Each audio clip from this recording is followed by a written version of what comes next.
What's up, everyone? My name is Joshua, and welcome to a conversation with Joshua T. Berglan. And we have an awesome guest today. Oh my gosh, I just completed the interview. Mr. Kevin Palmieri, I think I said that last name correct.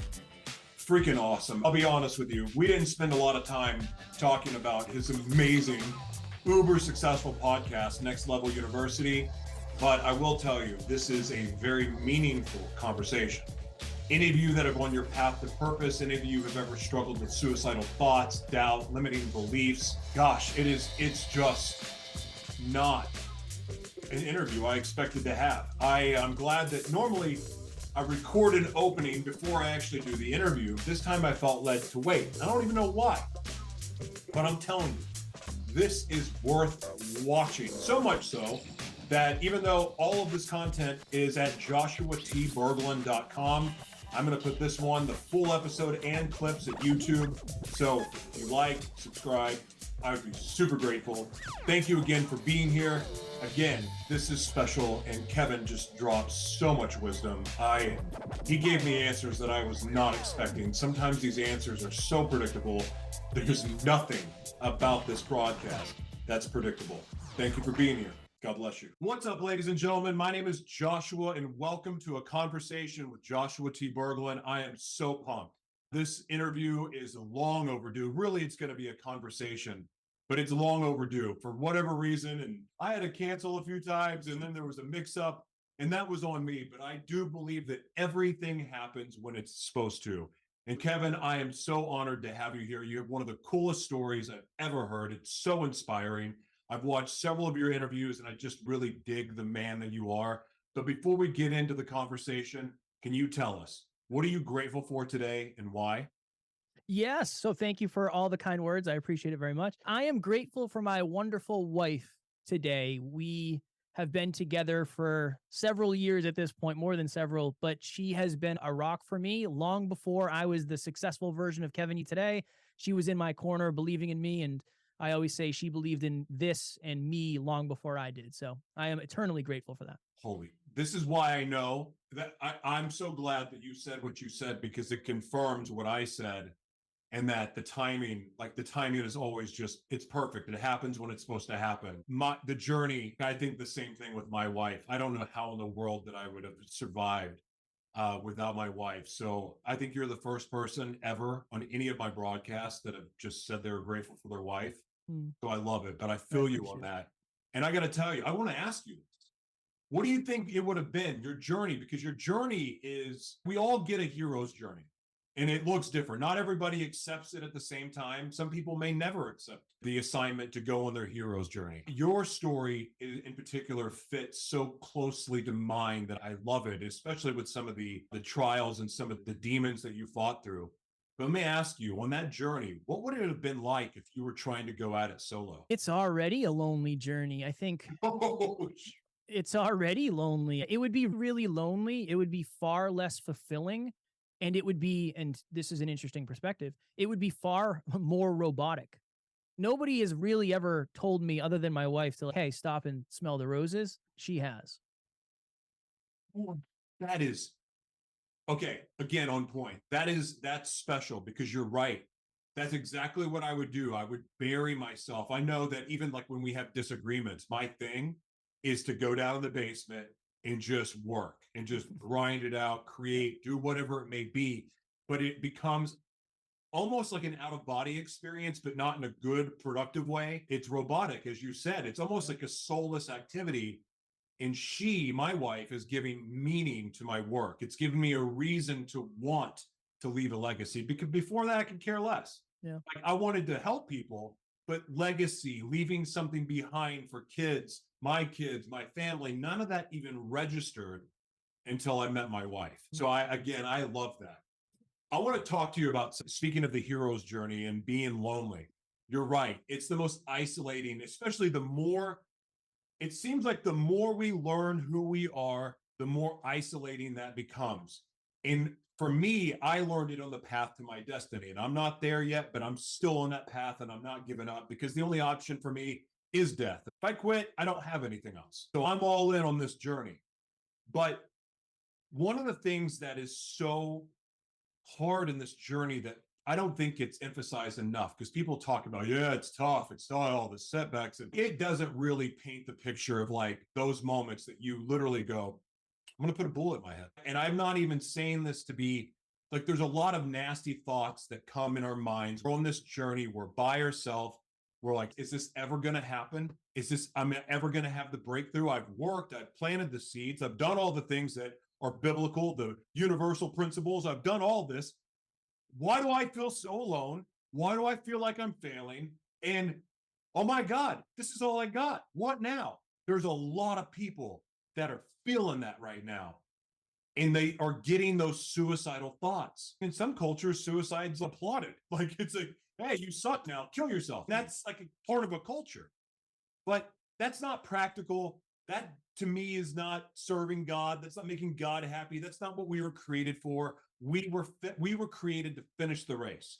But in those moments, suicide, that thought, those noises, those voices that tell you to do awful things to yourself or to quit or whatever it may be, can you talk about your experience with overcoming suicidal thoughts, temptation, any of that stuff? I noticed that it was lightly brought up in a few different situations, so I thought I would bring it up with you. Yeah, please. I had several bouts with that. There was what it was for me, Joshua, is the fact that my internal state and my external state were drastically different. So if you would look at me, you would assume I was everything that I wasn't. And the assumption and the lack of what I thought I should be that everybody else thought I was, that created a lot of turmoil and resistance in my life. So the first time I ever had any feelings or thoughts in that regard, I was home alone one day. And at this time, I was working in an industry called weatherization. So we would go into buildings and we would make them more energy efficient. Since I worked on state and government contracts, I was making anywhere from $60 to $120 an hour. So I was making really good money as a man in his mid-20s. One day I was off of work. We were in between contracts. Everybody else was out of the house. I lived with my girlfriend at the time.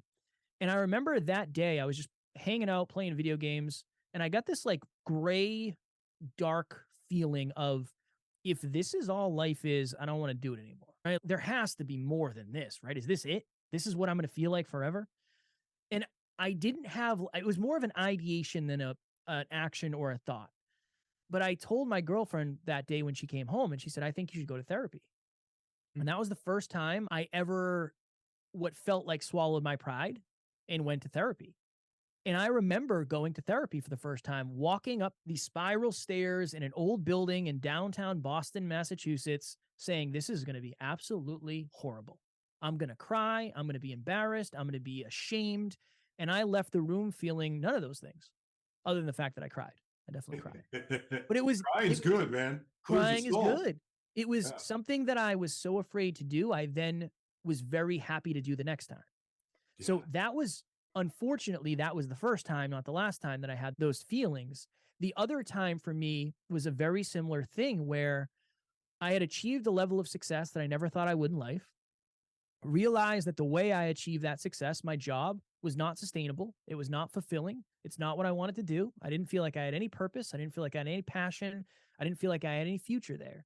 The problem is my success, my identity, my personality, my ego, where I get my significance is all anchored to this job.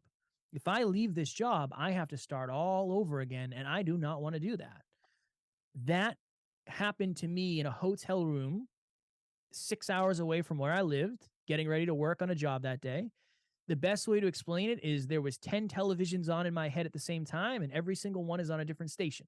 And one is, you're stuck here forever. People like you do not get this opportunity. Never mind, leave it behind. If you do leave, what will your friends think? If you do leave, what will your family think? And if you do leave, what do you think you're going to do the rest? Are you going to be a podcaster? Because I had the podcast at this point. And in that moment, I was like, yeah, I had ideations of just not being here anymore. If I'm gone, all my problems go away. This is what helped me. I believe, for me specifically as a man, it's important to have vulnerability, not just because vulnerability is an important thing, but I believe that the quality of your relationships is directly connected to the level of vulnerability in them. I reached out to somebody I trusted, and he's now my business partner and the CEO of our company. And I said, hey, man, I'm struggling. I don't know what to do. I'm having these thoughts. I'm having these feelings. I'm having these emotions. What do I do? And he gave me really good advice to switch up my environment. Here's what I say. You have to practice vulnerability, but it's very hard in that moment.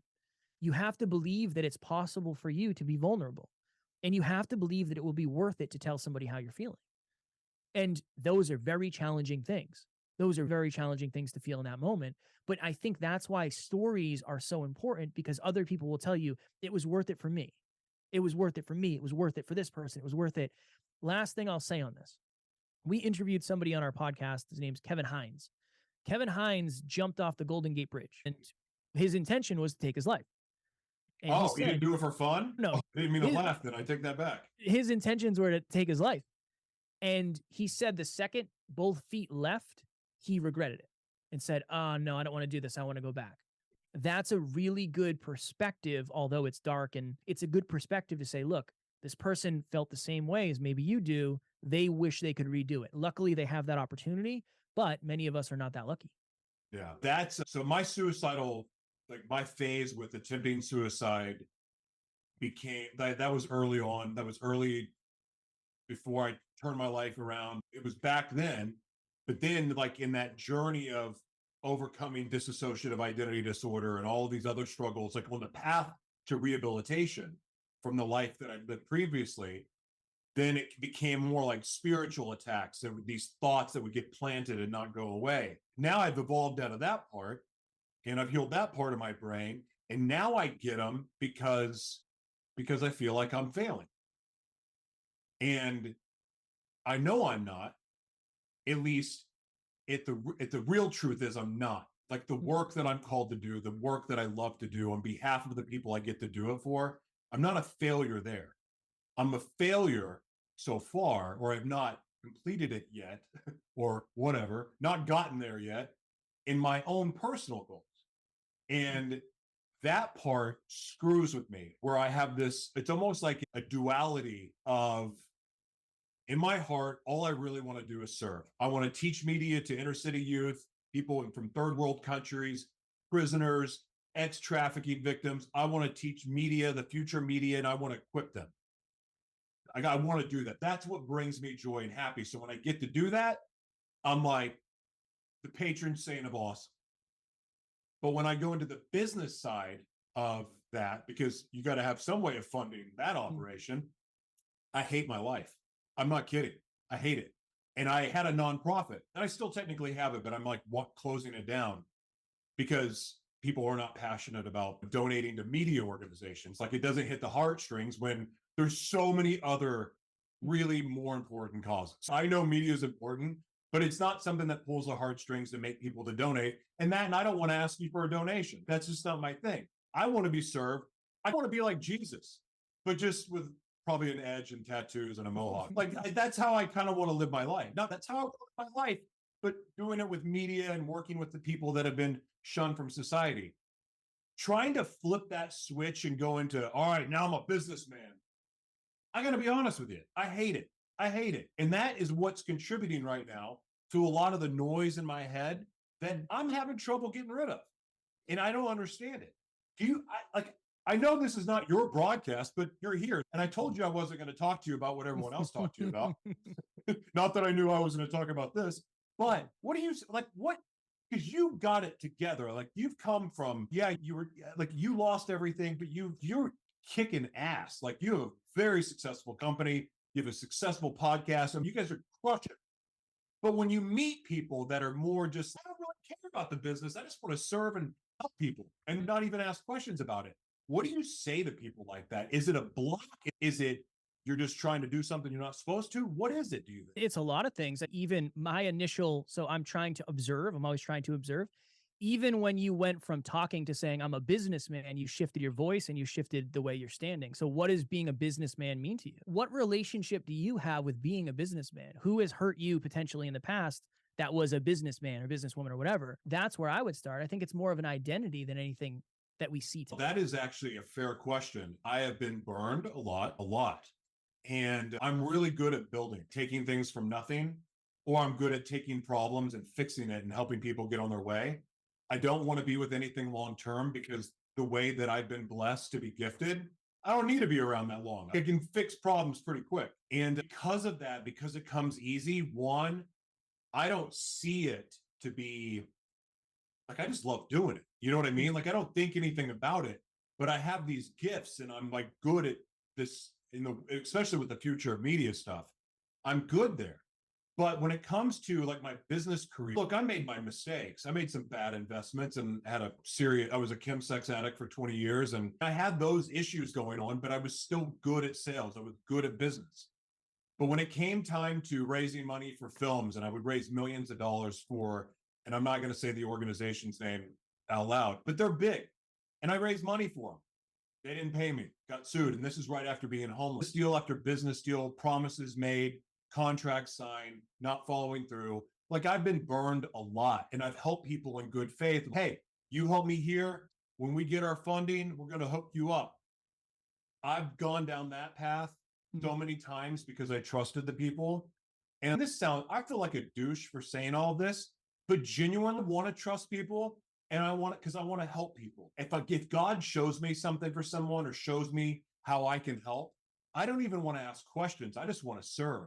I just want to help because I know I can. Who am I to see someone that I can help and not help? It feels dirty to me. Yeah. So for the last 20 so years of my life, even after turning my life around, there's been a lot of heartache and heartbreak around business. And it all started right after my father and I sold our healthcare company. That's when it all started. And it's just been nuts since. Yeah, I think so much for a lot of us, and myself included, and I've noticed this, when we are looking at problems, we're looking at today, yesterday, and 2 weeks ago, not 20 years ago. Yeah. That's where all the shit comes from anyway. So for me, it's that question of two things. Somebody comes to me and says, I want X result, but I don't want to do Z. It's okay, cool. Just admit to me right now that you're okay with not getting the result then. Because if that's and again, this is my process. Yeah. Some people come to me and say, I don't want to be a business owner. But I do want to have impact. And it's, do you believe there are people out there that need what you have? Yes or no? Yes. Okay. Do you believe you leaning into your own unique version of that business would help? Yes. Just because it's labeled as business does not mean it has to be what you've labeled business as in the past. Sure. So for me, it's that reframe of, I think a lot of it's just the identity work of what happened when you got triggered here. How did that person treat you? How did your life change after that? I think a lot of us have that identity stuff that we assume happened a week ago, but it's just years and years of conditioning. Sure. That's where I go. I try to go identity first because people don't change their behavior until they change their identity. Because your identity becomes your behavior. And it's this intermingled mess. So I don't know. I don't know what I would say to you specifically. It'd probably require more behind the scenes, deeper conversation, but there's probably a very good reason you don't want to do it. There's probably a very good reason you don't want to do it, but there's also probably far more good reasons you should. That's what I would say. Oh, I agree. Because we have to fund our mission. That's so like I'm doing a buy one, give one with all of my media services. And it's not me giving it. I'm doing the work and whatever, but it's for the people that I work with to be able to gift to someone else because I'm all about paying it forward. I don't really like the structure. I hated having a 501c3 because I had to censor myself so much. But that at my heart, I want to give and I want to serve and I want to help people. That's what I'm motivated by. I'm not really motivated by, like, I know the business side of media. Like I know every aspect of the future of media, especially independent media, the one-person media machine. Like I have the technology and the software and all of the stuff to be able to utilize this for people because I'm thinking, like where my heart is, and I think about all the people that have all the money that they can pay for all their media and they don't have to really focus on that. My heart is I want to see the ex-trafficking victim, the inner city kid, that the only options they have around them. Because I'll give you an example. I was speaking at an event or emceeing an event in Chicago, and the benefactors of the event were inner city Chicago youth. And I was hearing stories about how these kids get bussed in and leave their house at 3 a.m., 4 a.m., like in some insane hour, get bussed to the inner city, and then they go to school all day. They don't get home till midnight. This is their life. And then if any of them say, I want to be an attorney, I want to be a doctor, I want to be anything that's not an athlete or a rapper, they're the people in their community or even their own families, like, who they have for you? You think you're better than us? And so what happens is same thing with being victims. They go back to their captors. People get out of jail, they go back to crime because they don't have the option. The one thing I know after being in jail 6 times, overdosing 6 times, like being homeless and all that crap that I went through in my life, I know that I can't go get a regular job. Like, here's my application, you do a background check, you're going to see some colorful shit. Mm.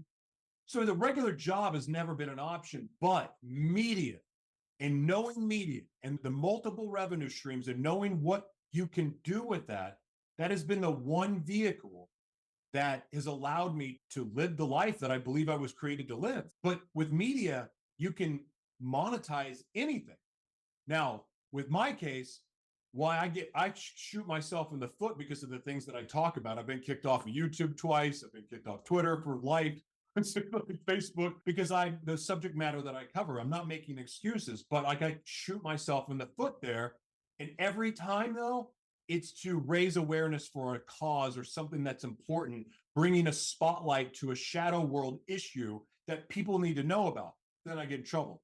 So anyway, my point is, I don't even know, I lost my point. It doesn't matter. I just, at my core, I want to give what I know to the people that can't afford to pay for it. Yeah. So that's where my dilemma comes, because all my passion goes there. But when it comes to talking to a CEO of a Fortune 500 company, I'm not as passionate about the cause. Does that make sense? Yeah, of course. Most of us aren't as passionate about one piece. I think that's totally normal. I just think that's unfortunately oftentimes par for the course. Yeah. It's like you have to be more passionate about the thing that you're not passionate about in order to do the thing that actually creates the passion. Then how do you do that? That's actually a really great point. I think you understand that you ever heard I'm sure you've heard the quote, if you love what you do, you never work a day in your life. Yeah, that's my life now. I don't believe that. I don't believe that at all. Oh. Yeah, because that means you're not actually growing at the level you could. Because if you're only doing what you love, you're just living in comfort. If you're living in the comfort zone, you're not growing. You're not living. That's my understanding of, I love what I do. I love podcasting, but there's days I don't want to do it. There's days I say, I'm back to back 9 hours today. Yeah. I'm tired. I don't want to do this. I want to be in bed, but I'm going to be here and I'm going to give it what I got because that's who I am. That understanding for me is there is mud in every paradise. That's true. And if you want to get more paradise, you have to figure out what the current mud is and crawl through it. And then you get better mud and you get better mud and you get better mud. I don't think a life devoid of mud will ever exist. I think a life devoid of misaligned mud will. I really like that you brought up that point. So let me ask you this. Please. What about the whole saying, if you follow your heart, you let your heart lead you, follow where you're led, if your heart's pulling you a direction, that's where you go. You should pursue the dreams and visions that you get. What do you say to that? Yeah. But that's what led me to never working a day in my life, even though I bust my ass and I am uncomfortable. Like the work, yeah. I mean, it's not exactly like it's comfortable, but you hear about people that pursue their dreams, whether it's acting. Like for me, I want to have a traveling Tonight Show. I want to travel the world, do my own. We got a concept for the Tonight Show that no one's ever done, but I want to also travel to different cities all over the world and to have a 2-week stint where we serve, teach media, volunteer in the communities, and then have the event, right? But it's a traveling Tonight Show where we serve and spread love and teach and add value to people's life, not for, hey, look at all my endorsements and how cute I am. None of that crap, but have a mission behind it. But then it's also the Tonight Show, because I also want to host the Oscars one day. That's my other goal. So, but those dreams and vision, that's what's been in my heart since I was a kid. So what do you say to that? How does what I just said line up with you never work a day when you're doing something you love? The visions that we are given don't come with instructions. No, that's true. That, for me, that's what it is like, if I could choose anything in the world, I would choose what I'm doing today. Yeah. I wouldn't change that. The mud I'm crawling through is the most aligned mud it's ever been. Same here, actually. But as human beings who are focused on growth, I don't ever expect the mud to go away. Mhm. I am living the vision 100%, but the problem is the vision that you get is a seed. The vision changes as the plant blooms and as the tree grows and as the leaves start to form and the flowers and the petals. For me, that's the understanding is no matter what, there's always going to be some level of mud. There has to be. Yeah. Unless, and this is always for me, Joshua, I think a lot of people have been misled to think that they're supposed to live easy lives. And this is my frame. Unless you enjoy every aspect that it takes to grow, scale, and monetize a business, or get in the best shape of your life, or have your dream relationship, unless you are so blessed that you love each ingredient to that recipe, you're going to have to do something you don't like eventually. And that's just my frame. Because that makes sense. right, I think if we seek a life that is so easy, that requires no challenge, no resistance, we're not open to any of the possibilities, opportunities, or barriers that come that we didn't expect. Yeah. I just think that's par for the course. So I don't know if that answers the question, but that's It does. It my does. philosophical answer. No, I love that. And I actually love that point of view because I like to try to see things from every possible angle to have a better understanding, to learn ways of reframing situations. That makes sense. Like I'll give you another example. So I don't know. Do I? No, I don't have to worry about this. I could say. So I was vice president of a streaming TV network, and I loved that organization. I believed in their vision. I loved it, but I left because again, I wanted to cover topics that are not. I got kicked off of Apple TV. If like if you, some people don't want you talking about organ harvesting and things like that. I don't know, but I get to meet these amazing people and find out about these amazing causes through the service work that we do, and it's like I'm drawn to that stuff that I want to. I was a big Howard Stern and Opie and Anthony fan. So I'm a shock jock at heart, except I want to be a shock jock for good. So I left the network because I wanted to continue talking about the things that I felt in my heart I should talk about. And it's evolved since then. But nonetheless, they made a big promise. Hey, we're getting funding. You've helped build this company. We're hooking you up. So when someone gives me their word on that, and I want to ask you about this is I'm leading to the question now. Please. My wife thinks that I should follow up to say, hey, you guys get the funding yet? Because you made this promise a year ago that you were going to hook it up and all. And my belief system is that if you give me your word, I'm going to take you for your word. I don't need to call you. I don't need to text you, send you messages, drop little passive aggressive hints. You gave me your word. That is up to you to keep your word. I'm not going to hold a gun to your head to make you keep your word, because then if you do, then it feels like I'm a prostitute. It feels dirty. It like as I basically said, hey, you promised me you were going to take care of me and you didn't. So is that a sign of me not being comfortable and not wanting to stretch myself? Or is that some weird form of integrity? Like, I don't know, because I would love to be corrected on this. Well, I trust me, Joshua. I don't know if I have any of the correct answers to anything on the face of the earth. What I would say is, have you ever studied the 5 love languages? No, not studied. I've read the book a couple of times, but I didn't study it. Okay, because I think that's studious enough. Okay, the 5 love languages is a really good, I would use that as an analogy here, where if you think your level of physical touch is also your partner's level of physical touch, and they receive loves in the same way as you might be speaking a completely different language. So your standards when it comes to integrity and holding your word and honoring your promises are probably drastically different than everybody's around you. So I don't think it's any fault of you. I don't think it's any void of you. I think it's probably a misunderstanding of maybe your standards are higher. Maybe your standards are just drastically higher than other people have been. Here's the thing. If you end up disappointed often in life, you're most likely missing something. Not that you are wrong. You're most likely missing a piece where every time I show up somewhere, I'm 15 minutes early and everybody else is only 5 minutes early. What's up with that? My standard's high. I don't like to be late. Yeah, that's my standard. So I think oftentimes our standard dictates our experience, and it also dictates the self-talk of, I shouldn't have to reach out to them. They should reach out to me. I'm not saying you should have to at all. All I'm saying is maybe their standards are a little bit different. Okay. All right. This is good. Okay. My wife is going to probably fall in love with you for saying that. All right.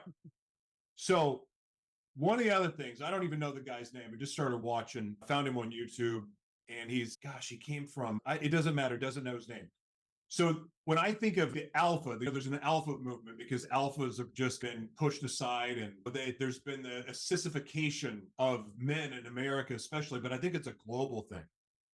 And for me, I was very primal and I was the toxic alpha because I was a narcissist and all the other things. And of course, being on drugs doesn't help. And I was a maniac. So when I made my life change and I gave my life to the Lord, I went down a completely different path. My pendulum swung over here where I'm trying to do everything by the book, everything trying to be just love and gentle and all things that honestly, I'm not gentle.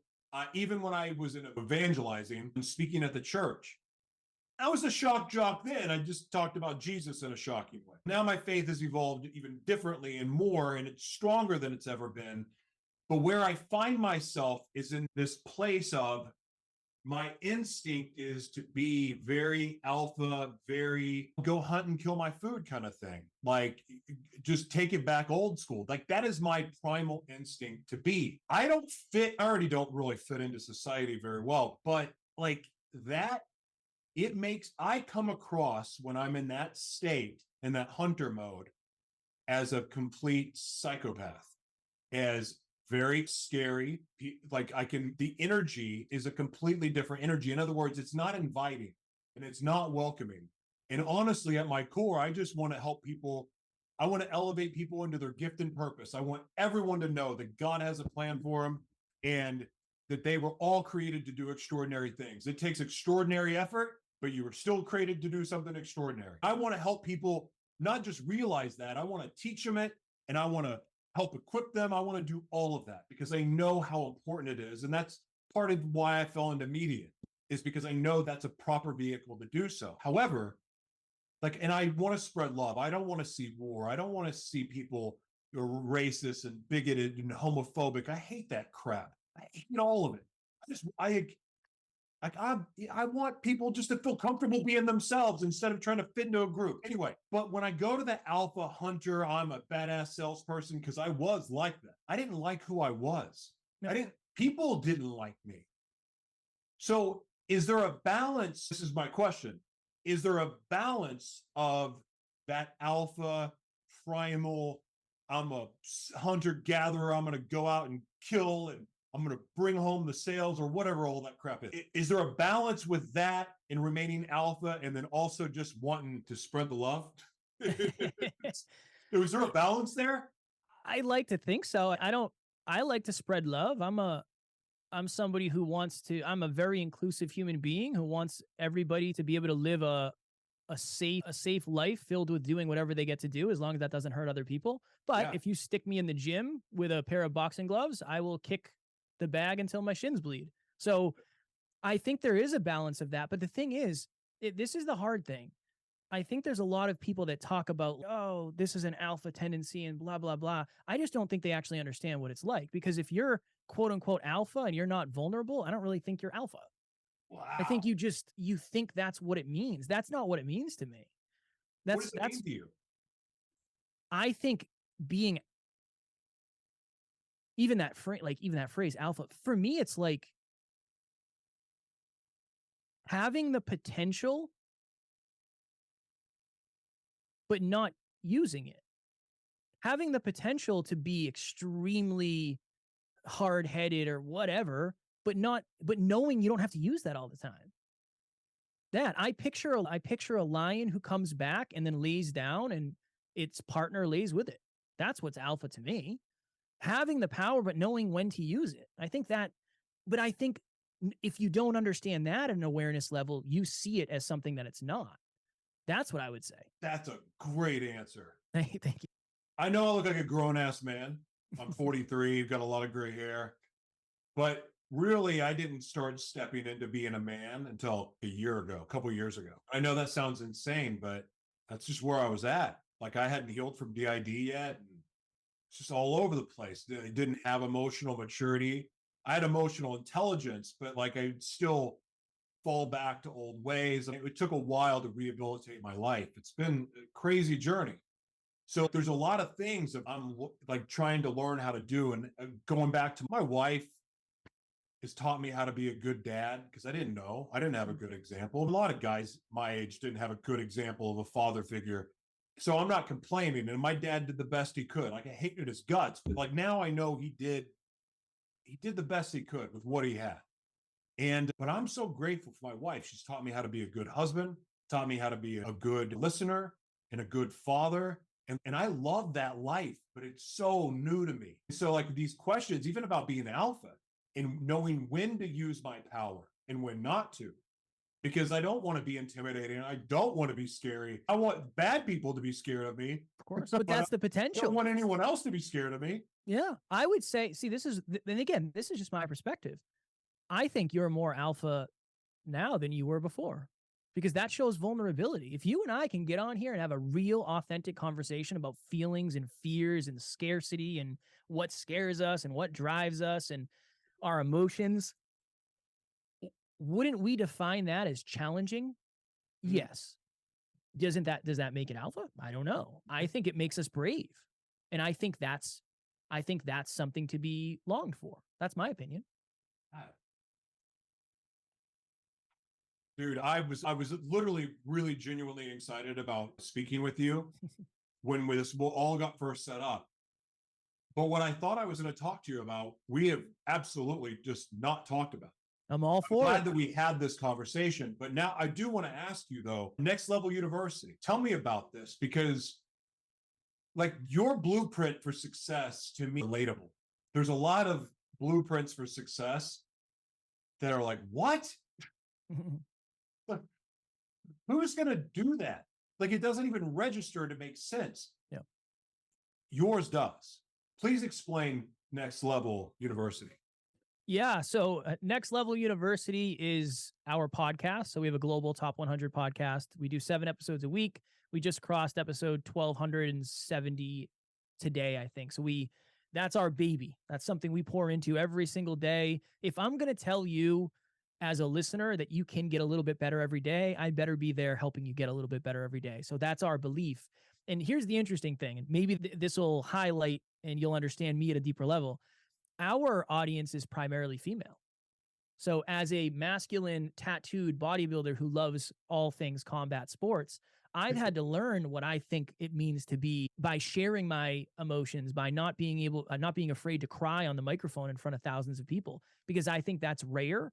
I think that's powerful. And I think that's the way that I can really help our audience. So Next Level University is a podcast that serves people all over the world, but we're also a business that serves people all over the world. And we have many different business units under the podcast. But at the end of the day, our mission, our goal, our belief is that self-improvement is something that is widely needed.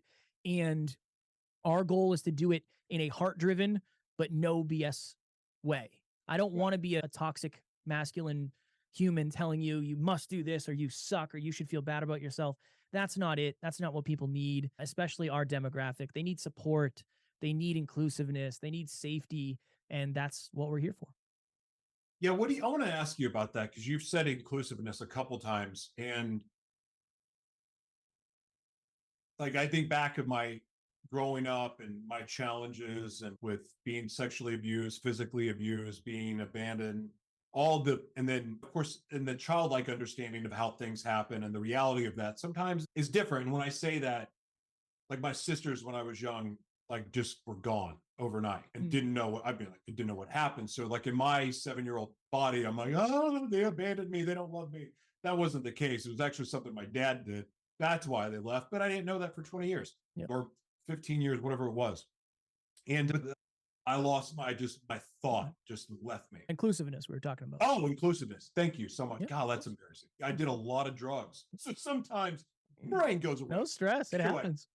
The inclusiveness, but that was the thing for me that I never felt like I belonged anywhere. And I knew that I was different. And it wasn't just because of the things that had happened to me, even though that contributed to it. Like I was different. Everywhere I went, I didn't feel like I belonged. I remember going to church as a kid, didn't feel like I belonged, didn't makes sense. And then even though I went back to that religion and that faith, I still didn't feel like I belonged, because every time I showed up, I would try to serve and try to help, and I just wasn't taken serious. Or I would just go, hey, this is where I'm at. This is where I'm at with my faith right now. This is what I'm struggling with. And then felt abandoned. And like all of these different groups that I fit in. And of course, having HIV, having battled my sexuality most of my life, having the past history that I had, that made it weird, especially when I started talking about it.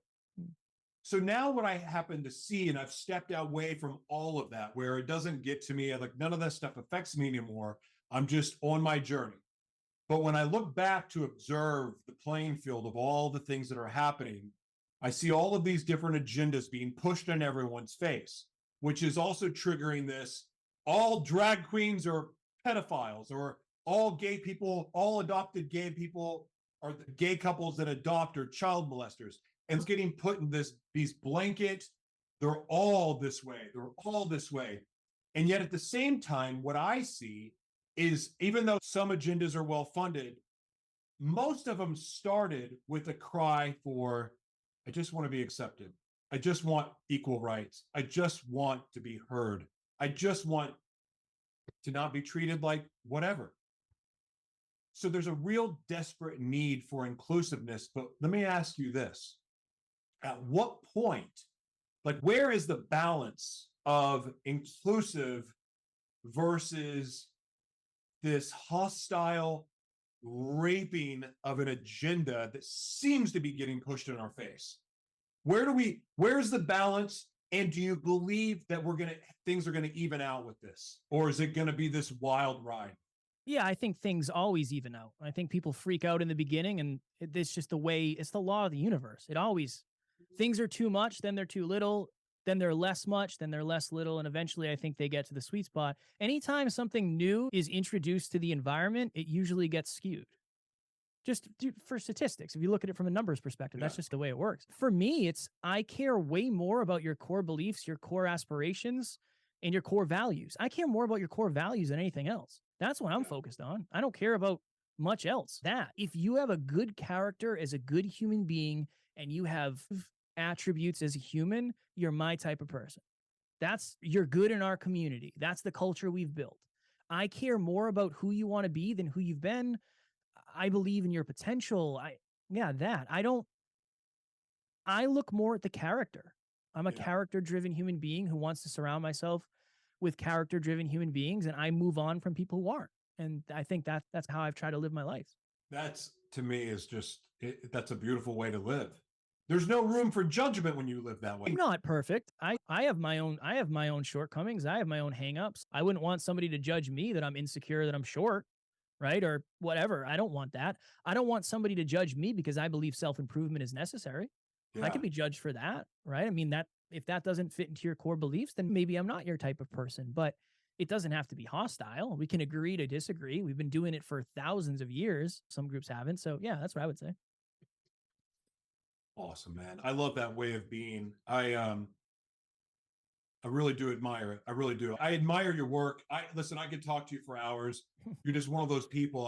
I think I could throw a kitchen sink at you and we could create content around it. I appreciate it. Although I don't really want to throw a kitchen sink at you. Just to clear that up. Kevin, please, the floor is yours. Please promote your website, your podcast, really anything you want. Any last words? The floor is yours, sir.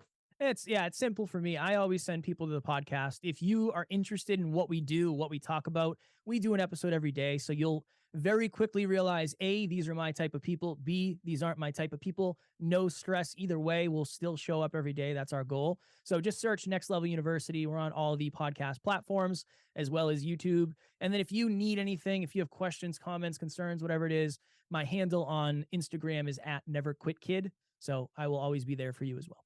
Excellent. Kevin, thank you so much for being here, man. Thank you for having me, my friend. Bye-bye.